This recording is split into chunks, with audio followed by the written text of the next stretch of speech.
18. 제가 잘 따라가고 있는지 한번 볼게요. 여기서 부각되는 건 모든 국가들이 하나의 세계 정보를 따르고 모든 국민들이 세상의 부를 함께 나누는 평등하고 평화로운 세계관인 것 같군요. 우리가 뜻하는 평등은 평등한 기회이지 실제적인 평등이 아니란 걸 잊지 마라. 실제적인 평등은 결코 이루어지지 않겠지만 오히려 그 점에 감사해야 한다. 왜요? 평등이란 동일함이기에 세상이 가장 필요로 하지 않는 게 바로 이 동일함이다. 그러니 아니다. 난 여기서 맏형 중앙정부에게서 똑같이 자기 몫을 받는 자동장치 같은 세상을 주장하는 것이 아니다. 내가 이야기하는 건 다음 두 가지가 보장되는 세상이다. 1. 기본 욕구의 충족. 2. 더 높이 나아갈 기회. 너희 세상의 그 모든 자원을 가지고도 너희의 그 모든 풍요를 가지고도 너희는 아직도 이 간단한 두 가지 사항조차 처리하지 못하고 있다. 그러기는커녕 너희는 몇백만 명의 사람들을 사회경제 등급의 맨 밑바닥에 올가매고는 그들을 체계적으로 그곳에 묶어두는 세계관을 고안해냈다. 너희는 해마다 몇천 명씩이 극히 간단한 기본 물자가 부족해서 죽어가는 걸 보고만 있다. 세상의 장대함에도 불구하고 서로 죽이는 걸 막는 건 물론이고 사람들이 굶어 죽어가는 걸 막기에 충분할 만큼 장대해질 방안을 너희는 찾아내지 못했다. 실제로 너희는 아이들이 눈앞에서 굶어 죽어가도록 내버려 두며 실제로 너희는 너희 견해에 동의하지 않는다는 이유만으로 사람들을 죽인다. 너희는 미개하다. 하지만 우리는 우리가 대단히 진보했다고 생각하는데요.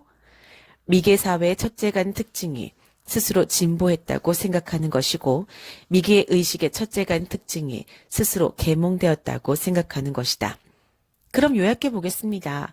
모든 사람에게 이 두 가지 원칙을 보장하는 사다리의 첫 단에 올라서는 방법은 두 가지가 바뀜, 두 가지 변화를 통해서 하나는 너희의 정치적 패러다임을 바꾸는 것이고 또 하나는 너희의 영성을 바꾸는 것으로 통일된 세계정부로 나아가는 움직임 중에는 막강한 힘을 가지고 국가 간 분쟁을 해결할 국제재판소와 너희 자신을 통치하기 위해 선택하는 법률들을 힘있게 해줄 평화유지군이 포함될 것이다.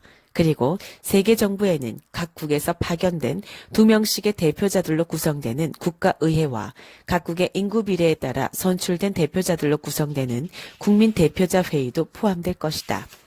양원으로 이루어진 미국 정부의 구성 방식과 똑같군요. 비례대표제에 따른 하원과 모든 주에 동등한 표결권을 주는 상원으로 이루어지는 미국 의회 말입니다. 그렇다. 너희 미국 의회는 신의 영감을 받은 것이다.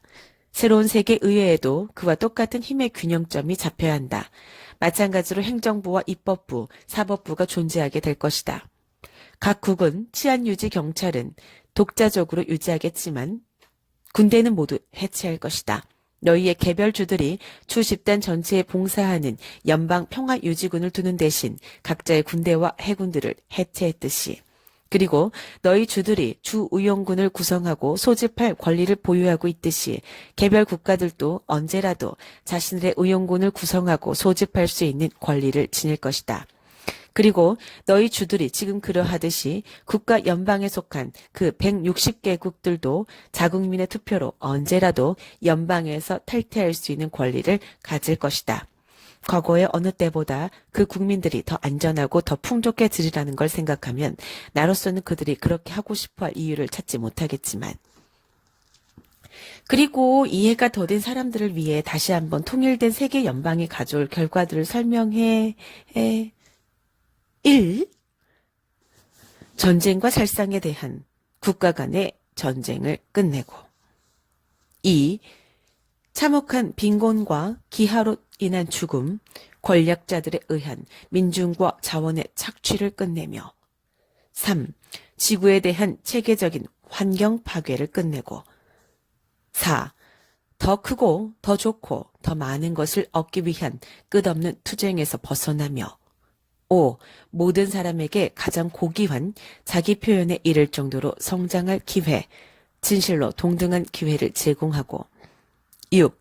집이든 일터든 정치체제든 개인의 성관계든 어디서나 사람들을 끌어내리는 모든 안개와 차별을 끝내게 될 것이다. 당신의 새로운 세계 질서는 부의 재분배를 요구하진 않습니까? 그것은 아무것도 요구하지 않을 것이다. 그것은 자발적으로 또 완전히 저절로 자원의 재분배를 낳을 것이다. 예컨대 누구에게나 적절한 교육이 주어질 것이며 누구에게나 일터에서 그 교육을 발휘할 공개된 기회, 그들에게 기쁨을 주는 작업을 택할 공개된 기회가 주어질 것이다. 누구든 필요하면 언제 어떤 방식이든 진료를 받을 수 있게 되고 누구든 굶어 죽거나 충분한 옷이나 적절한 잠자리 없이 살게 되지 않게 될 것이다. 누구든 두 번 다시 생존이 문제되지 않도록 모든 인간 존재들이 소박한 안락과 기본 인간다움을 제공받도록 누구에게나 기본 생존권이 보장될 것이다. 사람들이 그것을 벌기 위해 아무 일도 하지 않더라도요. 이런 것들은 굳이 벌어야 한다는 너희 사고방식이 빚지지 않고 살아야 천국에 갈 수 있다는 너희 사고방식의 도대이다. 하지만 너희가 빚지지 않고 산다고 해서 신의 은총을 입을 수는 없다. 그리고 사실 그럴 필요도 없다. 너희는 이미 그곳에 있기에 너희는 이것을 받아들일 수 없을 것이니 그것은 너희가 줄 수 없는 것이기 때문이다. 너희가 조건 없이 주는, 다시 말해 조건 없이 사랑하는 법을 배울 때 너희는 조건 없이 받는 법을 배우리라. 삶이란 것은 너희에게 그런 상태를 체험할 수 있게 해주는 일종의 운송수단으로 창조되었다. 사람에게는 누구나 기본 생존권이 있고 설사 그들이 아무 일도 하지 않더라도 설사 그들이 아무 기여도 하지 않더라도 인간다운 생존은 삶의 기본권 중 하나라는 사고방식으로 자신을 감싸도록 해보라. 나는 너희에게 모든 사람이 충분히 이런 생활을 할 수 있는 자원을 주었다. 너희가 해야 할 일은 나누는 것뿐이다. 하지만 그렇다면 사람들이 그냥 자신의 인생을 허비하고 빈둥거리며 자선금이나 모으러 다니는 걸 막을 방도는 뭡니까? 첫째로 어떤 삶이 허비되는 삶인지 심판하는 건 너희 일이 아니다. 70년 동안 시에 관해서 생각하며 빈둥거리는 것 말고는 아무 일도 하지 않던 사람이 어느 날 갑자기 몇천 명의 사람들에게 깨달음과 통찰력의 문을 열어주는 단시 한 편을 내놓는다면 그것이 과연 허비되는 삶이냐? 평생 남에게 거짓말하고 사기치고 남을 속이고 협박하고 조종하고 해치기만 했던 사람이 그래서 그 결과로 자신의 참된 본선 중 뭔가를 기억해냈다면 아마도 몇 평생을 들여서 기억해내려고 애써왔을 뭔가를 기억해낸다면 그래서 마침내 다음 단계로 진화한다면 그것이 과연 허비되는 삶이냐? 그 삶이 과연 쓸모없는 것이냐? 다른 사람이 영원히 밟아가는 여정을 심판하는 건 너희가 할 일이 아니다. 너희 일은 다른 사람이 어떤 존재였고 어떤 존재가 되지 못했는가가 아니라 자신이 누구인지 판단하는 것이다. 그래서 네가 다른 사람이 그냥 자신의 인생을 허비하고 빈둥거리고 자선금이나 모으러 다니는 걸 막을 방도가 뭐냐고 묻는다면 대답은 그럴 방도가 없다는 것이다. 하지만 당신은 진짜로 이것이 들어먹히리라고 생각하십니까? 당신도 기여하는 사람들이 기여하지 않는 사람들을 원망도 하지 않을 거라고 생각하지 않으시죠? 아니다. 그들은 화낼 것이다. 그들이 계몽되지 않았다면 말이다. 하지만 계몽된 사람들이라면 기억하지 않는 사람들의 분노가 아니라 큰 자비로 대할 것이다. 자비요? 그렇다. 기여자들은 비기여자들이 가장 위대한 기회와 가장 장엄한 영광, 즉 창조할 기회와 참된 자신에 대한 가장 고귀한 관념을 체험하는 영광을 놓치고 있다는 걸 깨달을 터이고 이것만으로도 그들의 게으름에 대한 벌로 충분하다는 걸 알 터이니 사실은 그렇지 않지만 굳이 그럴 벌이 필요하다면 말이다.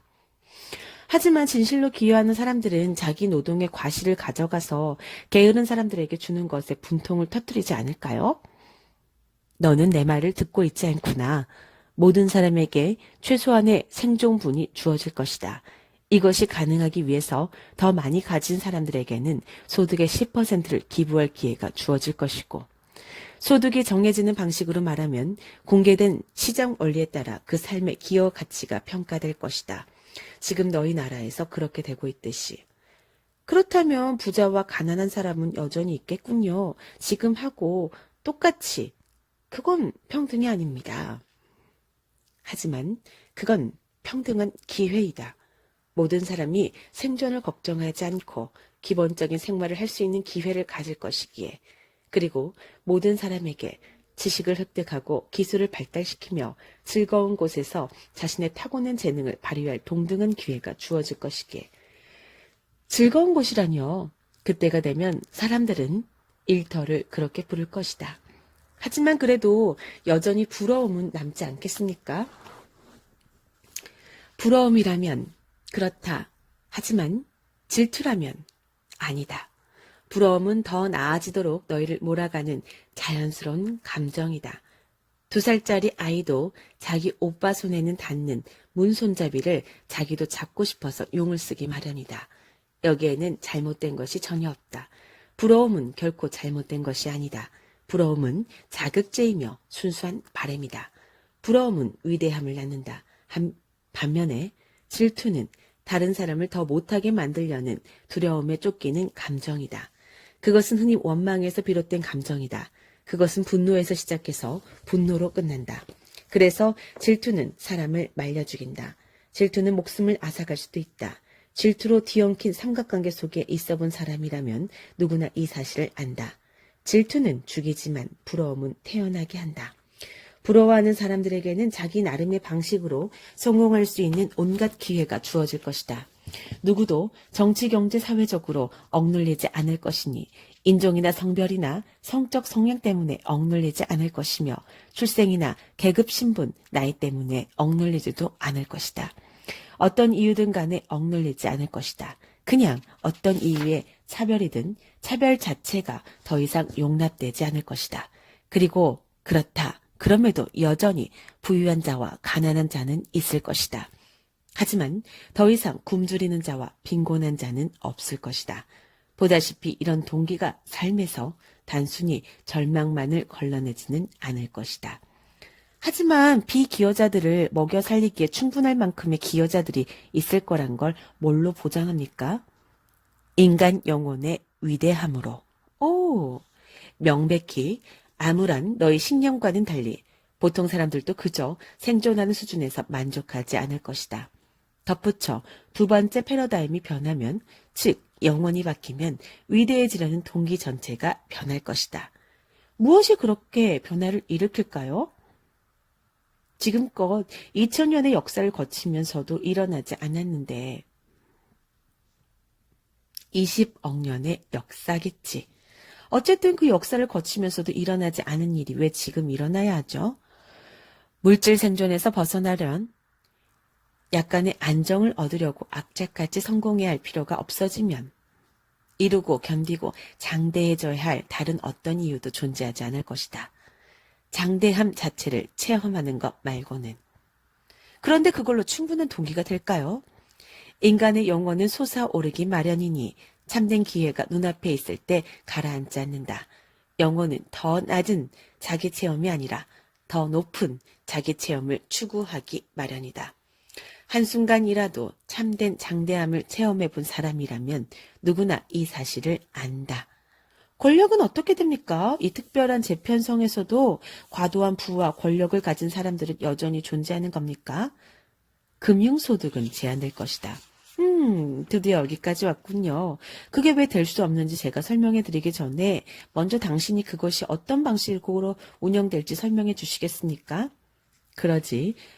수입의 최저 한도가 있듯이 최고 한도도 설정될 것이다. 첫째로 거의 모든 사람들이 자기 수입의 10%를 11조로 세계 정부에 바칠 것이다. 이것이 내가 전에 말했던 자발적인 10% 공제이다. 그렇습니다. 구식, 균등, 과세 아니죠.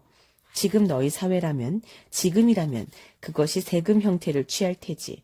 모두의 공동선을 위한 자발적 공제가 너희를 가장 이롭게 한다는 걸 알 만큼 너희가 충분히 계몽되지는 못했으니. 하지만 내가 묘사해온 의식 변화가 일어난다면 너희는 그처럼 열리고 배려하는 마음으로 자유롭게 내놓는 수확물의 공제를 의문의 여지 없이 타당한 것으로 여길 것이다. 당신에게 말할 게 있습니다. 당신 말을 좀 가로막아도 괜찮겠습니까? 상관없다. 말해봐라. 제게는 이 대화가 아주 어색하게 느껴집니다. 신과 이런 이야기를 나누리라고는 한 번도 생각해보지 않았거든요.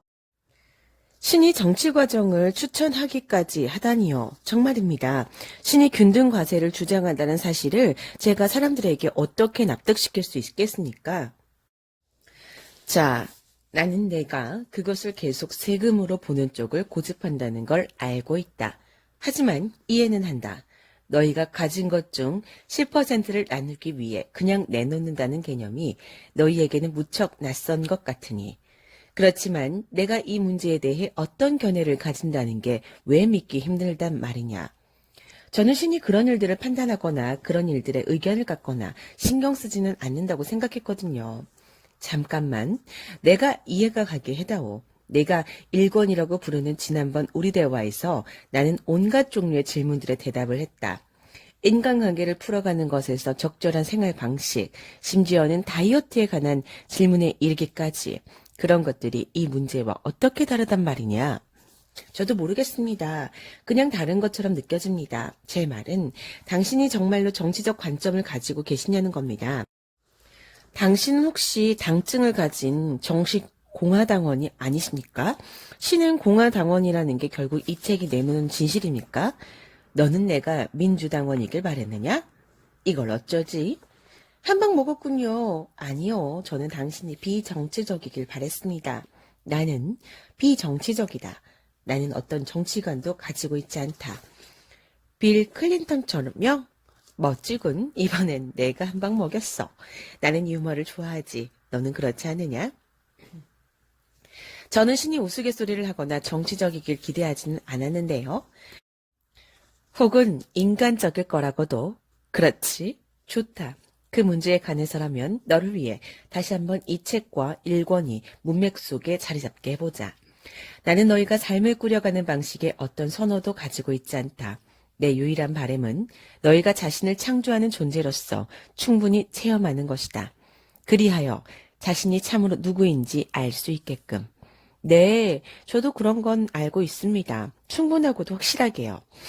내가 여기서 대답해왔던 모든 질문들과 일권에서 응답했던 모든 의문들은 창조하는 존재로서 너희가 되려 하고 하려 한다고 말하는 것의 문맥 속에서 이야기되고 답해져 왔다. 예컨대 일권에서 너는 내게 어떻게 해야 궁극적으로 바람직한 인간관계들을 맺어갈 수 있을지 많은 질문들을 했다. 기억하느냐? 그럼요. 기억하고 말고요. 너는 내 대답들이 심히 의문스럽다는 것을 알아차렸느냐? 너는 내가 그 문제에 대해 어떤 관점을 가졌을 거라고 믿기 힘들다는 걸 알아차렸느냐? 전 그런 생각은 한 번도 안 해봤는데요. 그 대답들을 그냥 읽었을 뿐인데요. 그럼에도 너도 알다시피 나는 언제나 내 대답들을 내 질문의 문맥 속에 놓곤 했다. 다시 말해 얘가 이러저러 하게 되거나 하기를 바란다고 할 때 그렇게 되려면 어떻게 해야 하는가는 문맥 속에 나는 그런 식으로 내게 그 방법을 보여주었다. 그렇습니다. 당신은 그러셨죠. 나는 지금 여기서도 같은 일을 하고 있다. 글쎄요.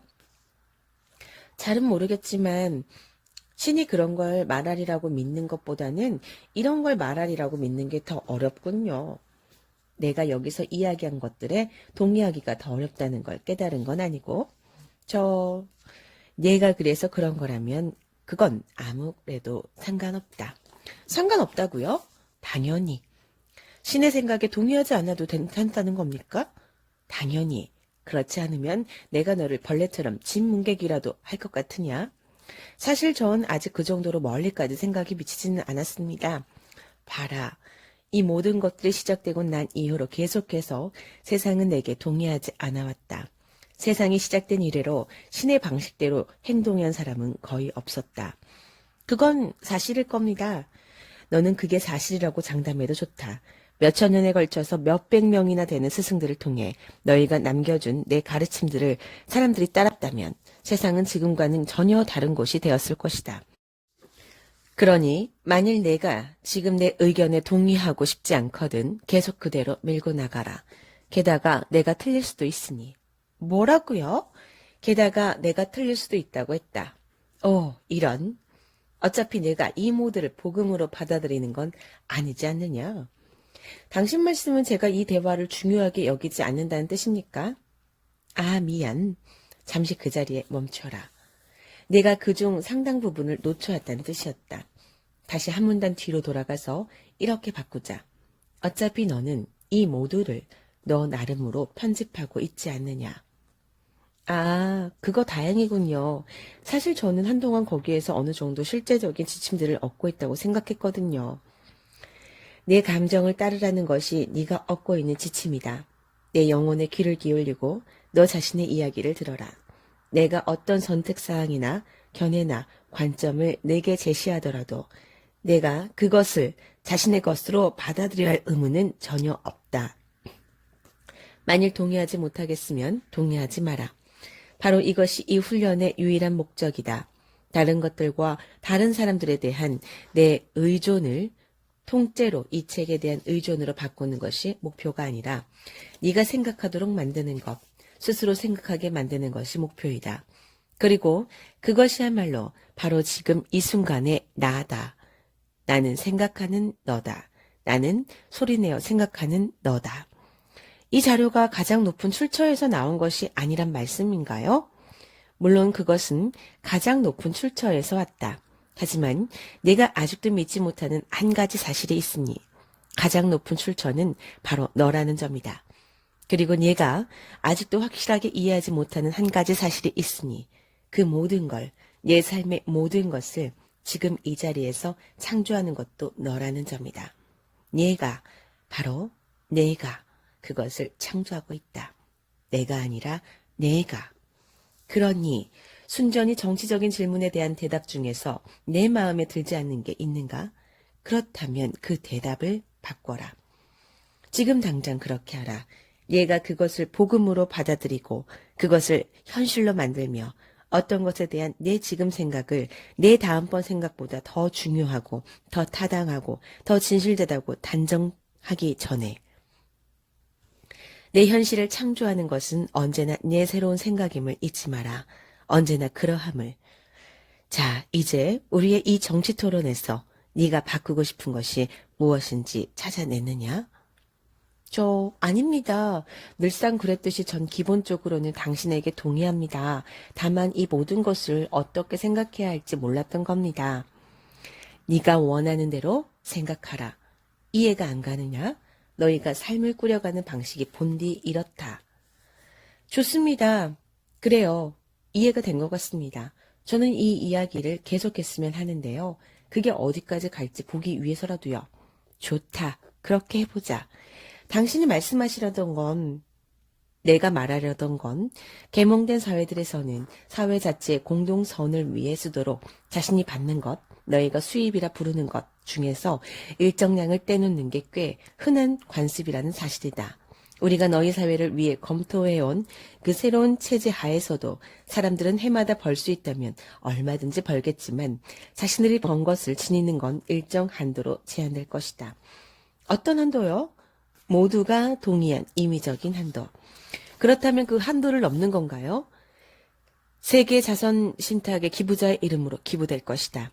그래서 온 세상의 기부자가 누구인지 알 수 있도록 기부자는 자신의 기부금 중 60%의 사용처에 대해 직접적인 통제권을 가질 것이기에 그 돈의 상당 부분을 정확히 자신이 원하는 곳에 사용한다는 점에서 만족을 느낄 것이다. 나머지 40%는 세계 연방이 입법화하고 그것이 관장하는 정책에 배당될 것이다. 사람들이 일정 수입 한도 이상으로 얻는 것은 모두 그들 손을 떠나라는 걸 알 때 그 사람들이 계속 일하게 만드는 동기는 어떤 겁니까? 어떻게 해야 그들이 자신의 수입 한도에 일단 도달하더라도 도중에 멈추지 않게 할 수 있습니까? 일부 사람들은 그렇게 할 것이다. 하지만 그런들 어떠냐? 그들이 멈추도록 내버려둬라. 세계 자선 신탁에 기부할 수입 한도를 넘어서는 강제 노동이 꼭 필요한 건 아니니까. 군수물자의 대량 생산을 청산함으로써 전략되는 돈만으로도 모든 사람의 기본 욕구는 충분히 충족될 테니까. 그 같은 전략에다 전 세계 소득의 10%인 11조를 더한다면 선택된 소수만이 아니라 사회 전체를 새로운 존엄과 풍요의 수준으로 끌어올릴 수 있다. 그리고 합의된 한도를 넘어서는 소득분의 기부는 모두에게 광범한 기회와 만족을 가져다 줄 것이기에 질투라든가 사회적 분노 같은 건 사실상 사라질 것이다. 그렇다. 일부 사람들은 일하길 그만둘 것이다. 특히 자신의 생명활동을 진짜 노동으로 보는 사람들은. 하지만 자신의 생명활동을 순수한 기쁨으로 보는 사람들은 결코 그만두지 않을 것이다. 모든 사람이 그런 일거리를 가질 순 없죠. 아니다. 모두가 그럴 수 있다. 일터에서의 기쁨은 직무와 전혀 무관하다. 그것이 관련 있는 건 오로지 목적뿐이다. 아이의 기저귀를 갈려고 새벽 4시에 잠이 깨는 어머니들은 이 점을 완벽하게 이해하고 있다. 그녀는 아기에게 콧노래를 불러주고 아기를 어른다. 그래서 세상 사람들이 보기에 그녀는 전혀 일하는 것처럼 보이지 않는다. 하지만 그 일을 진정한 기쁨으로 만드는 것은 하는 일에 대한 그녀의 태도이며 그 일에 관한 그녀의 의도이며 그 일을 하는 그녀의 목적이다. 나는 모성애에 대한 이 같은 예를 전에도 사용했다. 자식에 대한 어머니의 사랑이야말로 이 책과 이 3부작에서 이야기하는 개념의 일부를 너희에게 이해시켜 줄 만큼 그것들과 비슷하기 때문이다. 하지만 무한한 잠재소득을 없애버릴 이유가 어디에 있습니까? 그렇게 되면 인간의 가장 위대한 기회 중 하나, 가장 영광스러운 모험 중 하나를 체험할 기회를 빼앗게 되지 않을까요? 그래도 너희는 여전히 어리석을 정도로 많은 돈을 벌 기회와 그런 모험을 가질 것이다. 개인이 지닐 수 있는 소득의 최고 한도는 아주 높을 것이다. 보통 사람들, 10명의 보통 사람들이 필요로 하는 액수보다 더 많을 것이다. 그리고 너희가 벌 수 있는 소득에게는 제한이 없을 것이다. 단지 개인 소비를 위해 지니는 액수가 제한될 뿐이다. 그 나머지 예를 들면 연간 2,500만 불, 이것은 논지를 확실히 하기 위해 사용한 지극히 임의적인 수치이다. 이 넘는 나머지 모두는 인류 전체를 이롭게 할 정책과 사회 보장에 쓸 것이다. 그 이유, 왜 그래야 하느냐고?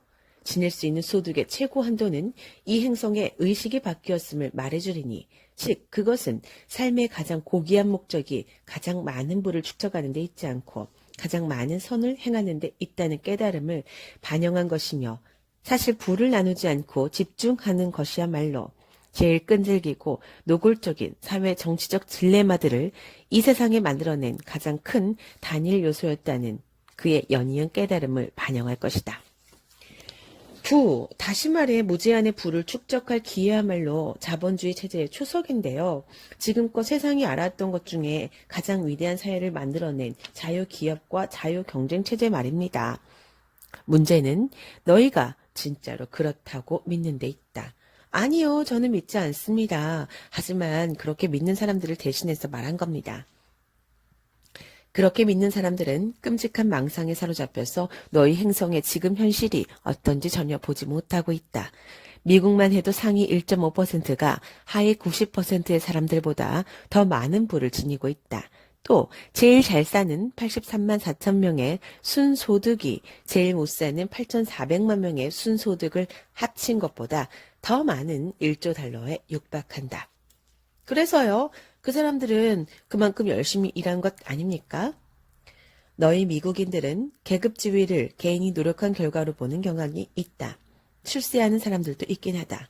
그걸 보고 너희는 누구나 그렇게 될 수 있다고 가정하지만 그런 식의 관점은 너무 단순하고 유치하다.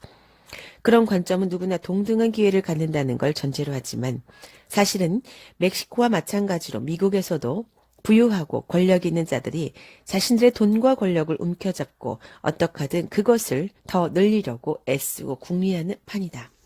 그래서요, 그게 뭐 잘못된 겁니까? 그들은 경쟁을 체계적으로 배제하고 진정한 기회를 제도적으로 최소화하며 부의 흐름과 성장을 집단적으로 통제하는 것으로 그렇게 한다. 그들은 온갖 방안을 짜내 이 일을 해낸다. 전 세계의 가난한 대중을 착취하는 불공정 노동행위에서부터 신참자가 성공 대열에 끼어들 기회를 최소화하는, 그리고 거의 없애는 상류층 인맥이라는 경쟁 관습에 이르기까지 온갖 방안을 다 짜내서, 그러고 나면 그들은 대중을 규제받고 통제되고 복종하는 상태로 더 확실히 놓아두기 위해 전 세계 공공정책과 정부 정책들을 통제하려고 애쓴다. 전 부자들이 이렇게 한다고 믿을 수 없습니다. 그들 대부분은요, 아마 이런 음모를 꾸미는 사람들은 소수일 겁니다. 제 생각에는요. 대개의 경우에는 그렇게 하는 것은 부자들 개개인이 아니다. 그런 일을 하는 주체는 그들이 그 대표로 있는 사회체제와 제도들이다. 그런 체제와 제도들을 만든 사람들이 부유하고 권력 있는 자들이고 그것들을 계속해서 지탱하는 사람들 또한 그들이다. 부자들 대대에는 그런 체제와 제도들 배후에 서 있기에 부유하고 권력 있는 자들 편에 서서 대중을 억압하는 상황에 대한 모든 개인적 책임에서 벗어날 수 있는 것이다. 예컨대 미국의 의료보장 문제로 다시 돌아가 보자. 몇백만에 달하는 가난한 미국인들이 예방 차원의 건강진료에는 접근조차 못하고 있다. 그들은 어떤 개인 의사를 가리키면서 이건 당신이 할 일이다. 이건 당신 잘못이라고 말할 수 없다. 지구상의 가장 부자 나라에 사는 몇백만 명의 사람들이 응급실에 음산한 계단을 통하지 않고는 의사를 만나러 들어갈 수조차 없는 것이다. 어떤 개인 의사도 이 때문에 비난받을 필요는 없지만 그럼에도 모든 의사가 이득을 보는 것은 사실이다. 의료직 전체와 관련 산업 전체가 가난한 노동자층과 실업자들에 대한 차별 대우를 제도화한 의료보험 제도로 유례가 없는 이윤을 누리고 있다. 그리고 이것은 체제가 부자를 더 부자로 만들고 가난한 사람을 더 가난하게 만들어내는 방식을 보여주는 단지 한 가지에 지나지 않는다. 문제의 핵심은 그런 사회 구조들을 지탱하고 그것을 바꾸려는 모든 실제적 노력에 완강하게 저항하는 사람들이 바로 그 부유하고 권력 있는 자들이란 데 있다. 그들은 모든 사람에게 참된 기회와 진정한 존엄을 제공하려는 모든 정치 사회적인 접근을 가로막는다. 부유하고 권력 있는 자들 상당수가 개인으로 놓고 보면 남들 못지않은 자비와 동정심을 가진 확실히 꽤 괜찮은 사람들이다. 하지만 연간 소득 한도처럼 그들을 위협하는 견해를 제시해보라. 설령 연간 2,500만 불처럼 황당하게 고액의 한도라 해도 그러면 그들은 개인 권리의 박탈과 미국 방식의 손상과 동기의 산실에 대해 떠들어댈 것이다. 하지만 굶주리지 않을 만큼의 음식과 추위에 떨지 않을 만큼의 의복을 지니고 최소한이나마 그럴듯한 환경에서 살 모든 사람들의 권리는 어떻게 되는가? 사람들이 어디서나 적절한 진료를 받을 권리, 돈 있는 사람이라면 손가락 하나 까딱하는 걸로 쉽게 넘어갈 사소한 합병증으로 고통받거나 죽지 않은 권리는 어떻게 되는가? 말로 다 못할 만큼 가난한 대중들이 계속해서 체계적으로 착취당하면서 만들어내는 노동의 과실을 포함하여 너희 행성의 자원들은 이 세상 모든 사람들의 소유이지 그 같은 착취를 해낼 만큼 부유하고 권력 있는 사람들만의 소유가 아니다. 자, 그런 착취가 어떤 방식으로 이루어지는지 보라. 먼저 너희 부유한 산업 자원봉가들은 아무 일거리도 없고 사람들은 궁핍하고 존재하는 건 적나라한 강남뿐인 국가나 지역으로 들어간다. 그들은 그곳에 공장을 세워 가난한 사람들에게 일거리를 제공한다. 대개 하루 10시간, 12시간, 심지어 14시간짜리 일거리를 인간 이하는 아니라도 기준 이하의 임금으로. 자, 잘 들어라. 이 임금은 그 노동자들을 쥐새끼가 우글대는 자기 마을에서 벗어나게 해줄 만큼 충분하진 않지만 그들이 먹을 것도 잠자리도 전혀 갖지 못하는 것과는 대두되는 그런 식으로는 살기에는 충분하다. 이런 점을 지적받으면 이 자본가들은 이렇게 말한다. 이봐, 그들은 이전보다 더 잘 살게 되었다고. 안 그래? 우리가 그 사람들 팔자를 바꿔준 거야. 이제 그 사람들에게는 일거리가 있어. 보라고. 우리가 그들에게 기회를 준 거야. 그리고 우리는 모든 위협을 무릅쓰고 있어. 하지만 한 켤레에 125불씩 받고 팔 운동화를 만들어내는 사람들에게 시간당 75센트를 지불하는데 도대체 얼마나 큰 위험이 있는가? 이런 게 과연 순수한 의미에서 위험 감수이고 개발인가? 이 정도로 추잡한 체제는 오직 탐욕으로 굴러가는 세상, 인간 존엄이 아니라 이윤폭이 가장 중요한 고려 대상인 세상에서만 존재할 수 있다. 그 사회의 기준에서 보면 그 농민들은 멋지게 살지라고 말하는 사람들은 1급 위선자들이다. 그들은 물에 빠진 사람에게 밧줄을 던지긴 하지만 그 사람을 무트로 끌어올리려 하지 않는다. 그리고 나서는 돌덩이보다야 밧줄이 나은 거 아니냐고 너스레를 떤다. 이 가진 자들은 사람들을 참된 존엄으로 끌어올리지 않는다. 그들은 세상에 갖지 못한 자들을 의존 상태로 만들기에 딱 좋을 만큼만 준다. 평생 그들을 진실로 힘있게 만들기에는 충분치 않을 만큼만. 누구나 참된 경제력을 가졌을 때는 그냥 체제에 종속되는 것이 아니라 그것에 영향을 미칠 수 있기 마련이지만 그 체제를 만들어낸 사람들이 절대 원하지 않는 게 바로 이것이다. 그래서 음모는 계속된다. 대다수의 돈 많고 힘 있는 사람들에게 그것은 행동하는 음모가 아니라 침묵하는 음모이다. 그러니 이제 가라. 너희 길을 가라. 가서 기업 책임자에게 음료수의 판매 증대에 대한 보너스로 7천만 달러를 지급하더라도 7천만에 달하는 사람에게는 건강을 유지할 만큼의 음식은 물론이고 그 음료수를 마셔보는 사치 따위는 허용치 않는 사회경제체제의 추잡성에 대해서는 입을 굳게 다물어라. 그것의 추잡성을 보지 마라. 세상의 자유시장 경제란 건 이런 거라고 하면서 너희가 그것을 얼마나 자랑스러워하는지 모두에게 말해줘라. 하지만 이런 말이 있다. 네가 완전한 사람이 되려거든 가서 내 재산을 다 팔아 가난한 사람들에게 나누어 주어라. 그러면 너는 하늘에서 보화를 얻게 될 것이다. 하지만 그 젊은이는 이 말씀을 듣고 풀이 죽어 떠나갔다. 그는 많은 재산을 가졌기에. 마테오